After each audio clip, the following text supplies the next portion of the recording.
New ইয়র্কে Washington square পার্কে ফিলিস্তিনিদের সমর্থনে বিক্ষোভ। বিশ্বজুড়ে চলমান গাজা সংঘাতের প্রতিবাদে হাজারো মানুষ একত্রিত হয়েছে, শান্তির আহ্বান জানিয়েছেন। স্থানীয় সময় শনিবার বিকালে শুরু হওয়া এই সমাবেশে অংশগ্রহণ নেই বিভিন্ন সম্প্রদায়ের মানুষ। তাদের হাতে ছিল ব্যানার, পতাকা এবং পোস্টার, যেখানে লেখা ছিল ফ্রি ফিলিস্তিন, stop the war, justice for Gaza.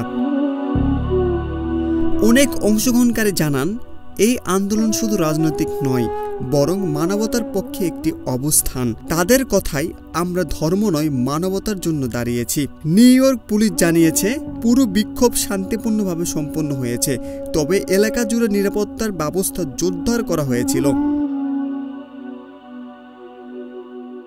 বিশ্লেষকরা বলছেন, যুক্তরাষ্ট্র ফিলিস্তিনিদের প্রতি সহমর্মিতা বাড়ছে, যা মধ্যপ্রাচ্যের সংঘাত নিয়ে মার্কিন সমাজের নতুন আলোচনা জন্ম দিয়েছে। এইদিকে গাজায় অব্যাহত হামলার প্রতিবাদে বিশ্বের বিভিন্ন শহরে একই ধরনের বিক্ষোভ অনুষ্ঠিত হয়েছে। মানুষের একটাই দাবি, stop the war, save Gaza. তাদের হাতে ছিল ব্যানার, পতাকা ও প্লাগ কার্ডে, যেখানে লেখা ছিল জাস্টিস ফর গাজা এবং in the occupation. News desk, BDC।